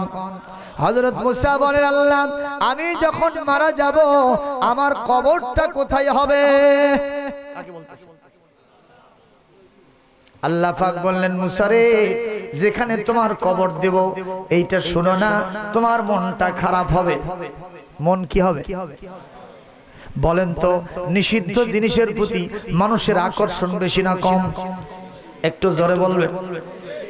হযরত মুসা বলেন আরবির প্রবাদ আল ইনসানু হারিসুন ফিমা মুনিয়া, যে জিনিসের প্রতি নিষেধাজ্ঞা আছে ওই জিনিসের প্রতি মানুষের আকর্ষণ আরো বেশি। এই কারণেই হযরত মুসা আলাইহিস সালাম বললেন আল্লাহ আপনি বলতেই হবে। আপনি কেন বললেন যেখানে আমার কবর হবে ওটা শুনলে আমার মন খারাপ হবে? আমি আরো বেশি করে জানতে চাই। না বললে ছাড়বো না, ছাড়বো না, ছাড়া যায় না। আল্লাহ বললেন মুসা রে, যেহেতু শুনবাই তাহলে কান পাতো, মনটাকেও খোলা রাখো, চোখ মুখটা একটু সুন্দর করে তৈরি করে নাও। এ মুসা রে, আমি তোমার কবরের ব্যবস্থা করব। তোমার এলাকার একজন কসাইয়ের কবরের পাশে, যেই কসাই ক্রয় করে, নাটোরের কসাইরা ধান চাল বিক্রি করে, কি বিক্রি করে? গোশত বিক্রি করে না? মুসা আলাইহিস সালাম বলছেন আল্লাহ কসাইয়ের কবরের পাশে আমার কবর হবে, এইটা আমি মানি না, এটা মানা যায় না। কারণ কসাইরা যখন গোশত মাপে এরকম করে হেলে দেয়, কেজিতে 1 পোয়া বেশি দেয়। কি কথা কয় না? দেয় না, দেয় না। অবশ্য নাটোরের কসাইরা দেয় না। এটা আমি ওই এলাকার কথা বলতেছি। আমার মতো এক হুজুর ঢুকছে বাজারে, এক কসাই বলতেছে হুজুর আমি অনেক দিন ধরে আপনারে খুঁজতেছি, হুজুর কাম হিয়ার অ্যাডভান্স, একটু তাড়াতাড়ি আসেন। হুজুর তো দৌড় মারছে। কি বলেন আপনি? কয় যে 500 টাকায় নিব, একটু 100 কেজি গোশত দেব হুজুর। কেন? কয় যে অনেক দিন ধরে আপনারে খুঁজতেছি, একটু 1 পোয়া গোশত বেশি দিয়া আপনাকে একটু সম্মান দেব, আপনি বউ বিটি নিয়ে খেয়ে আমার জন্য আল্লাহর কাছে দোয়া করবেন, আমার গোশতের ব্যবসায় বরকত নাজিল হবে। মারহাবা কর। হুজুর তো খালি বুক টান করছে, মেপে নেওয়ার আগেই কর করা 500 টাকা বের করে দিয়েছে। আল্লাহু আকবার। এখন যেভাবে কসাই এভাবে হেলে দিয়েছে, কি হেলে দিল বলেন তো? গোশত এইভাবে হেলে দিয়েছে। তখন হুজুর চিন্তা করলো বাবা 100 কেজি না, সম্ভবত 1.5 কেজি হচ্ছে। উনি নিয়ে বুক টান করে তরকারি হাঁটিতে গেছে। যাওয়ার পর বলতেছে ভাই বেশি চাই না, ওজনে যেন কম না দেন, ঠিক মতো দিবেন ওজন। একজন তরকারি বলতেছে হুজুর জীবনে কোনোদিন কম দিছিলাম? আপনি কেন আমাকে এই কথা বললেন ওজন ঠিক দেবেন? কয় না, আজকে একটু কষাই বেচারা বেশি দিছে তো, ওর 100 কেজি দেওয়ার কথা মনে হয় 1.5 কেজি দিছে, তাহলে এই কারণে আমি এই কথা বললাম, আপনারা ওজনে যেন কম দেন না। ওই তরকারিওয়ালা বলতেছে আমার তরকারি মাপা বাদ, আপনার গোশত মাপা শুরু। দেখি ওই কেমনে 1.5 কেজি দিল, একটু মাপে দেখি। ভাইরে এরকম পল্লার উপরে ওঠানোর সাথে সাথে নজর করে দেখে যে 1 পোয়া বেশি দেওয়ার কথা অগ্নেই কম দিছে। এনা জোরে কোন সুবহানাল্লাহ। হে নাউজুবিল্লাহ কোন, জোরে কোন নাউজুবিল্লাহ। এই রকম মানের কসাইয়ের কবরের পাশে যদি মুসা আলাইহিস সালামের কবর হয়, মুসাকে সুসাও তো মানবে না। জোরে কোন ঠিক কি না? আল্লাহ পাক বললেন এ মুসা খবরদার কসাইয়ের নামটা শুনে মন খারাপ করো না। কোন কসাইয়ের কবরের পাশে কবর দিলাম, তার যদি ইন্টারনাল অ্যাফেয়ার্স ব্যক্তিগত আমল আখলাক যদি তুমি একটু দেখতে পারো, অবশ্যই তোমার মনটা ঠান্ডা হয়ে যাবে, কলিজা জুড়ে যাবে। জোরে কোন মারহাবা। কসাইয়ের আমল দেখার দরকার আছে না নাই? হযরত মুসা বললেন, আল্লাহ তাহলে আমাকে একটু কসাইয়ের আমলটা দেখায় দেন। আল্লাহ পাক বললেন, তাহলে বাজারে ঢোকো। বাজারে ঢুকলেন, আল্লাহ বললেন, দেখো সব কসাই বেচারা দোকান উঠায় নিয়ে চলে গেছে, একজন মাত্র কসাই কিছু সংখ্যক গোশত তার দোকানের সামনে নিয়ে বসে আছে। এই কসাই বেচারা যখন দোকানটা নিয়ে বাড়ির দিকে রওনা করবে, তুমি তার কাছে আবদার করবা, তার বাড়িতে মেহমান হইবা, তাহলে তার গোপনীয় আমল আখলাক কি আছে এটা তুমি দেখতে পাবা। জোরে কোন মারহাবা। ও মুসলমান, কসাইয়ের গোপন আমল দেখার দরকার আছে না নাই? বলবো না, শেষ করে দিব। কারা কারা দেখতে চান হাতটা আল্লাহর দরবারে তুলতে হবে। আর একটু জোরে তাকবীর দেন। নারায়ে তাকবীর, নারায়ে তাকবীর, লিল্লাহে তাকবীর। আল কোরআনের আলো সারা বিশ্বে জালো, কোরআন আছে যেখানে, আলেম ওলামা যেখানে, আজকের মাহফিল সফল হোক, সফল হোক, কবুল হোক, কবুল হোক আজকের মাহফিল। জোরে বলেন নারায়ে তাকবীর।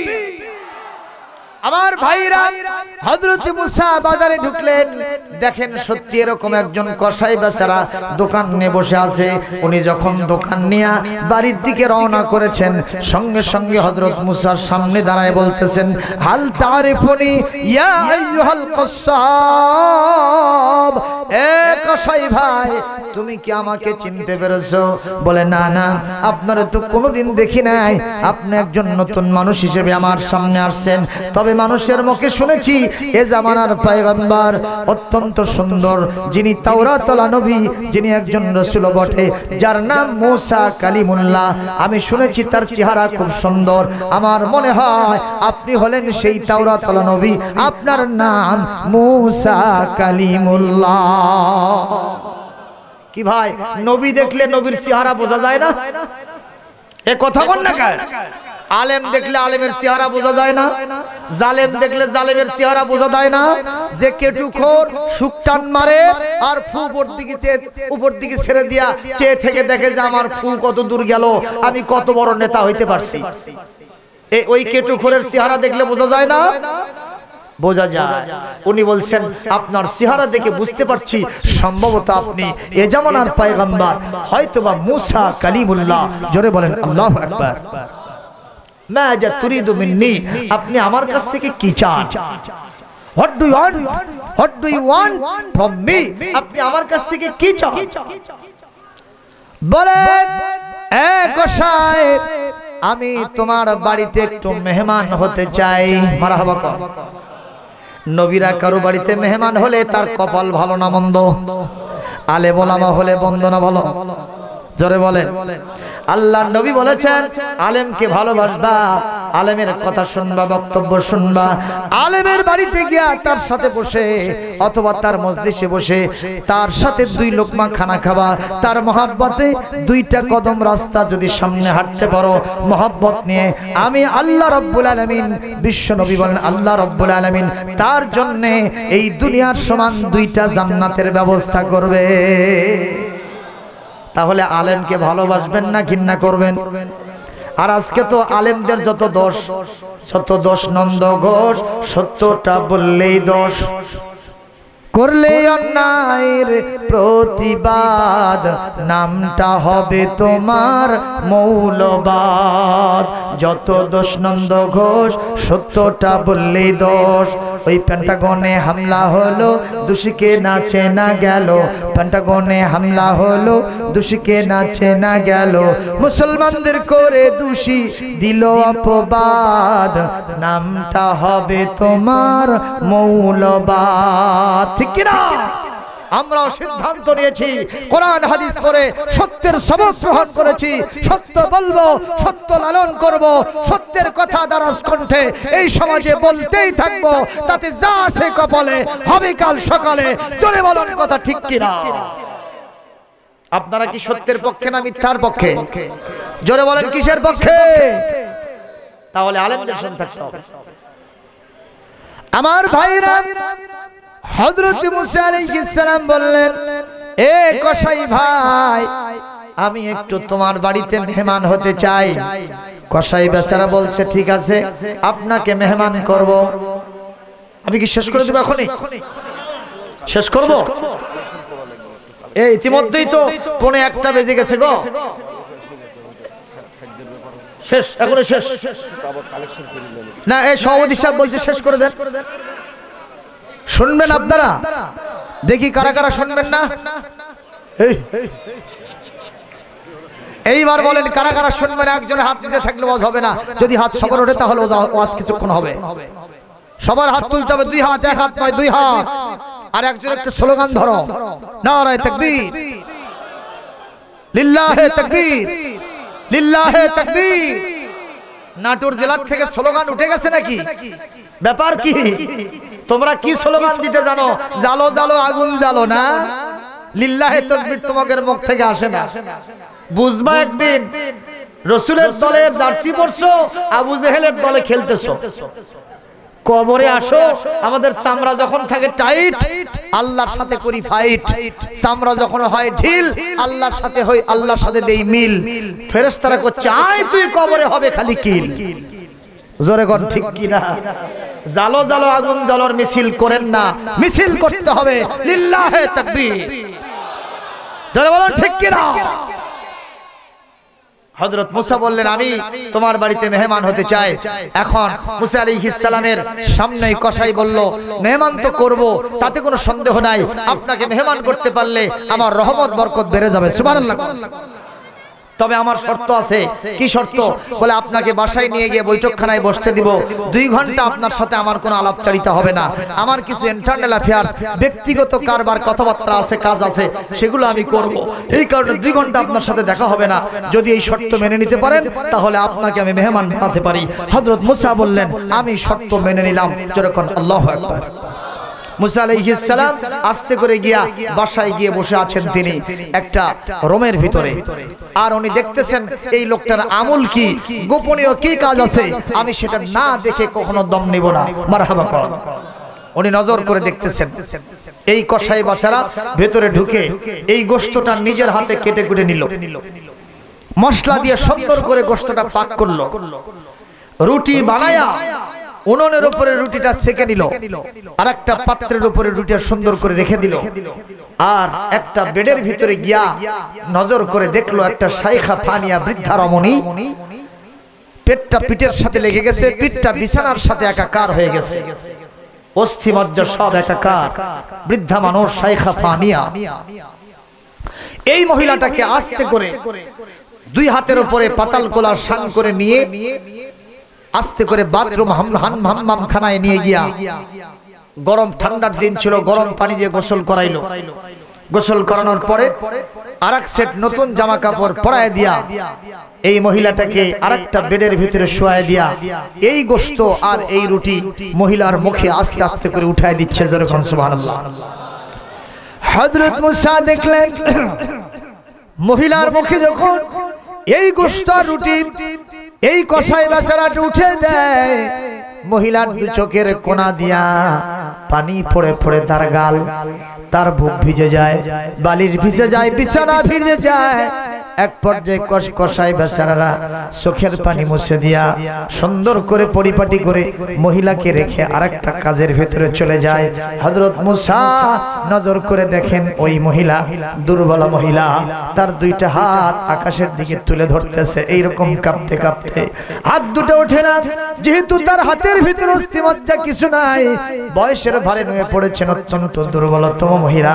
আস্তে করে 2টা হাত কাঁপতে কাঁপতে কাঁপতে কাঁপতে আকাশের দিকে উঠায়া আল্লাহর কাছে দোয়া করে বলতেছে, আল্লাহ আজ থেকে 30 বছর আগে অন্তত আমার প্রাণের স্বামী দুনিয়া থেকে বিদায় হয়ে গেছে, দুনিয়াতে একমাত্র তার পুত্র সন্তান আমার আব্দুল্লাহরে রেখে গেছে। আমার আব্দুল্লাহ এখন কষায়ের ব্যবসায়ী, গোশত ব্যবসায়ী। আমার আব্দুল্লাহ এই 30টা বছরে আমাকে ভাতে কাপড়ে আর পানিতে কোনো কষ্ট দেয় নাই। আল্লাহ গো, তুমি আজকের আমলটা দেখো।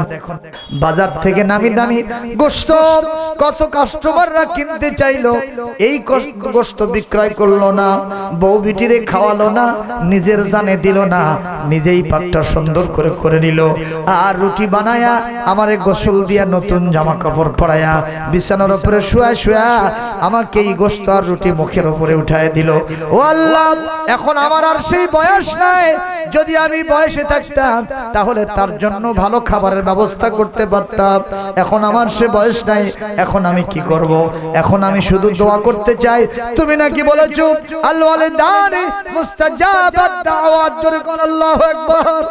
এই পৃথিবীতে মা বাবা যদি সন্তানের জন্য দোয়া করে, দোয়া করতে দেরি হয়, কবুল হতে কখনো দেরি হয় না। আল্লাহ গো, এখন আমার বয়স নাই যে সন্তানের জন্য কোনো খেদমত উপহার দেব। আমি এই মুহূর্তে আমার কলিজার টুকরা সন্তানের জন্য তোমার কাছে একটু দোয়া করতে চাই। আল্লাহ, আমার কসাই বেচারা ভালো আমল আখলাক আছে বলে আমার মনে হয় না, তবে একটা কথা বলি, সে আমার যে খেদমত দিয়েছে এই জন্য দোয়া করি। সেটা হলো এই, আমার সন্তান যখন মারা যাবে, এ জামানার সবচেয়ে ভালো মানুষ আমি মানুষের মুখে শুনেছি, তাওরাত ওয়ালা নবী রাসূল, যার নাম হযরত মুসা কালিমুল্লাহ আলাইহিস সালাম। মুসা আলাইহিস সালাম ইন্তেকাল করার পরে ওনার যেখানে কবর শরীফ হবে, ওখানে ওনার যেখানে দাফন হবে, তার কবরের পাশে আমার কলিজার টুকরা কসাই বেচারা যখন মারা যাবে তার কবরের ব্যবস্থাটাও করে দিও। আল্লাহ রাব্বুল আলামিন ইলহাম করে দিয়ে বলেন, ও কসাইয়ের মা, বৃদ্ধা রমণী, তোমার দোয়া করতে দেরি আছে, আমার কবুল করতে দেরি হয় না। হযরত মুসা আলাইহিস সালাম এই কথা শোনার পরে, এই দৃশ্য দেখার পরে তাড়াতাড়ি সিজদায় পড়ে গিয়া আমার আল্লাহর কাছে কাঁদতে থাকে আর বলে, আল্লাহ, নবী হিসেবে নবীর কবরের পাশে কবর পাই নাই, ওলির কবরের পাশে কবর পাই নাই, খাঁটি ইমানদারের কবরের পাশে কবর পাই নাই, এরকম একজন কসাই বেচারার কবরের পাশে কবর পাওয়াতে আমি কখনো বেজার হই নাই। আমি মুসা, আমার কলিজা ঠান্ডা। নারায়ে তাকবীর। ও মুসলমান, জবাব দিবেন, মা বাবারে খাওয়ালে কে খুশি হন? আর যদি না খাওয়ান কে বেজার হন? কে খুশি হয়? শয়তান খুশি হয় আর আমার আল্লাহ বেজার হয়ে যান। আল্লাহ পাক কোরআনে কারীমের পড়তে পড়তে মা বাবার ওয়াজ করেছেন কি করেন নাই? কোরআন শরীফের 15 নম্বর পারা 17 নম্বর সূরা, সূরা বনী ইসরাঈল 23 নম্বর আয়াত, আল্লাহ পাক কি বলতেছেন আমি বলার সাথে সাথে, তেলাওয়াত দেওয়ার সাথে সাথে আপনারা জোরে আল্লাহু আকবার বলবেন, পারবেন কিনা? وَقَضَى رَبُّكَ أَلَّا تَعْبُدُوا إِلَّا إِيَّاهُ وَبِالْوَالِدَيْنِ إِحْسَانًا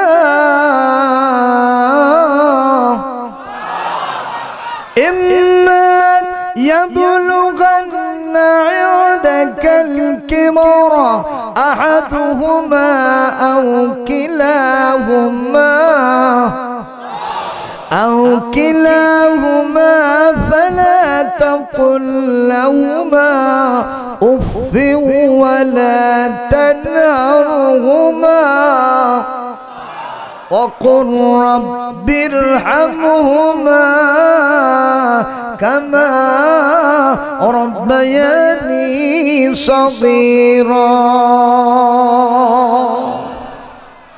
কার কথা? জোরে বলে।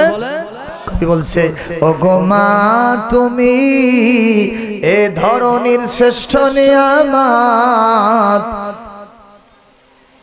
তোমারই পদতলে রয়েছে জান্নাত।